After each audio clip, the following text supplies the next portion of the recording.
9.5 BRS పాలనలో తెలంగాణ రాష్ట్రం ఆర్థికంగా సుసంపన్నమైంది. దేశంలో ఆర్థిక పరిపుష్టి గల రాష్ట్రాలలో తెలంగాణ ఒకటి.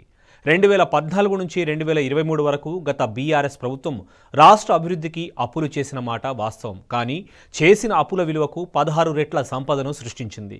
తాజా లెక్కల ప్రకారం పన్నుల రూపంలో వచ్చే ఆదాయంలో సబ్సిడీలకు అయ్యే ఖర్చు కేవలం 12.4%.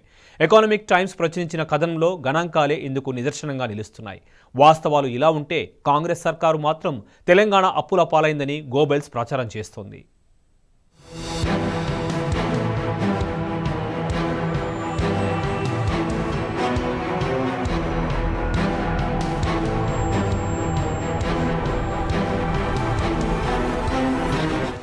తెలంగాణ ఆర్థికంగా పరిపుష్టంగా ఉన్నప్పటికీ కాంగ్రెస్ సర్కార్ తప్పుడు లెక్కలతో శ్వేతపత్రం డ్రామాలు ఎందుకు ఆడుతున్నది? కాంగ్రెస్ సర్కార్కు వత్తాసు పలుకుతూ సోషల్ మీడియాలో తెలంగాణ అప్పులపై దుష్ప్రచారం ఎందుకు సాగుతున్నది? 6 గ్యారంటీలను అటకెక్కించేందుకు కాంగ్రెస్ కుట్రలు పన్నుతున్నదా? తెలంగాణలో పన్నుల రాబడి దండిగా ఉన్నప్పటికీ సంక్షేమం విషయంలో కాంగ్రెస్ మనసు ఒప్పడం లేదా? తాజాగా దేశంలోని వివిధ రాష్ట్రాల ఆర్థిక స్థితి, సబ్సిడీల ఖర్చుకు సంబంధించిన లెక్కలను చూస్తే ఈ ప్రశ్నలకు సమాధానం అవుననే అనిపిస్తోంది.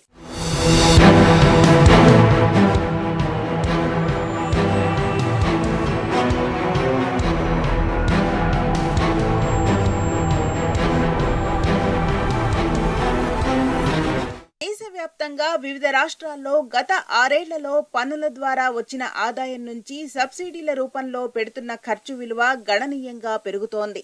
2023-24 ఆర్థిక సంవత్సరంలో రాష్ట్రాల సొంత రాబడి నుంచి రాయితీల కోసం దాదాపు 20% ఖర్చు పెట్టాలని ఈ కథనం వెల్లడించింది.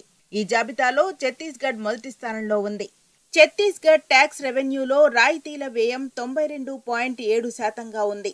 ఆ తర్వాత 67.4%తో తమిళనాడు రెండో స్థానంలో ఉంది.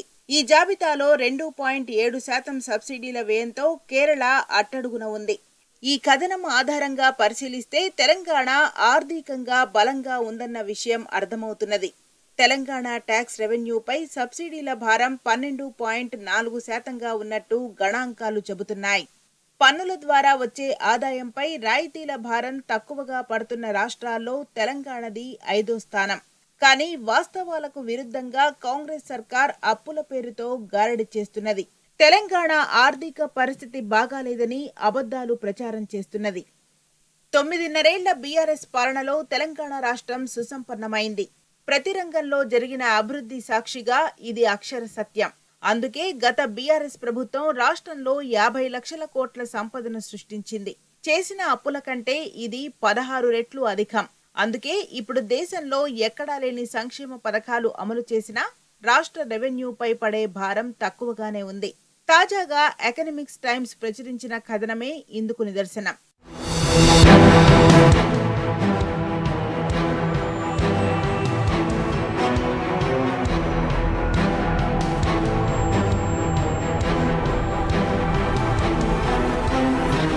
తెలంగాణలో సబ్సిడీల రూపంలో చేస్తున్న ఖర్చు పన్నుల రూపంలో వస్తున్న ఆదాయంలో 12.4% మాత్రమే. అంటే వస్తున్న రాబడిలో 25 వంతులో సగం మాత్రమే. కానీ వాస్తవాలకు విరుద్ధంగా కాంగ్రెస్ ప్రభుత్వం అక్కసుతో అప్పుల రాజకీయం చేస్తున్నది. గత బీఆర్ఎస్ ప్రభుత్వంపై కక్షతో తెలంగాణ అస్తిత్వాన్ని, ఆత్మ గౌరవాన్ని కించపర్చేలా కుట్రలకు తెగిస్తున్నది. తెలంగాణను విఫల రాష్ట్రంగా చిత్రీకరించేందుకు ప్రయత్నం చేస్తున్నది.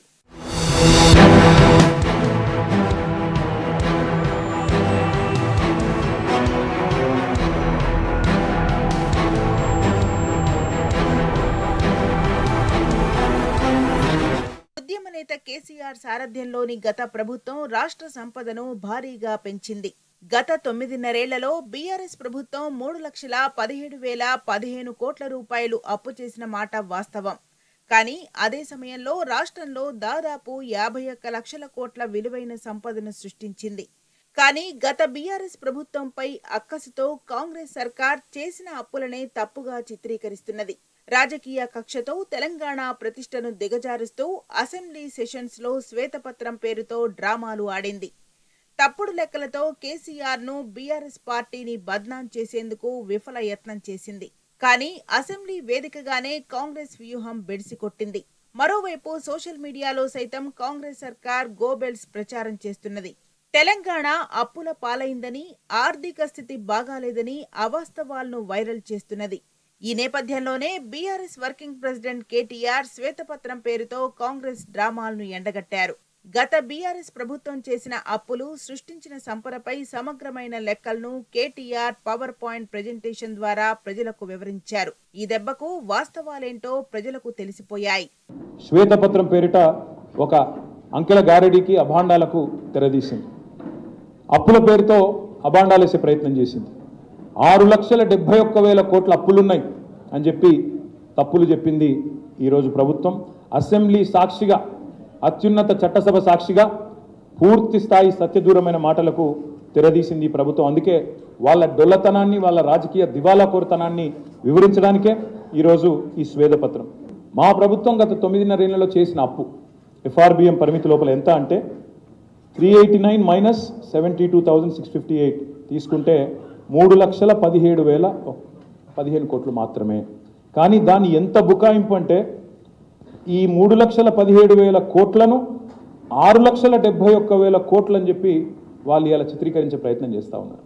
మొత్తంగా అసెంబ్లీ వేదికగా కాంగ్రెస్ ప్రభుత్వం శ్వేతపత్రం నాటకానికి ఎందుకు తెరతీసిందో ప్రజలకు అర్థమైపోయింది.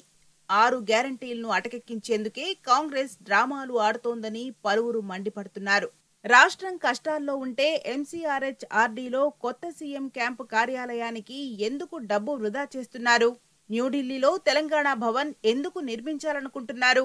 100 రోజుల్లో 6 హామీల అమలుకు మీ ప్రాధాన్యత ఎందుకు లేదు అని పలువురు ప్రభుత్వాన్ని నిలదీస్తున్నారు. వైట్ పేపర్ రాజకీయాలతో అసెంబ్లీలో అధికార పక్షం కంటే ప్రతిపక్ష బీఆర్ఎస్ పార్టీ పూర్తిగా పైచేయి సాధించింది. నిజంగానే గత బీఆర్ఎస్ ప్రభుత్వం అవినీతి చేస్తే వారే స్వయంగా దర్యాప్తు కోసం డిమాండ్ చేస్తుంటే ప్రభుత్వం ఎందుకు వెనకడుగు వేస్తోందని ప్రజలు ప్రశ్నిస్తున్నారు.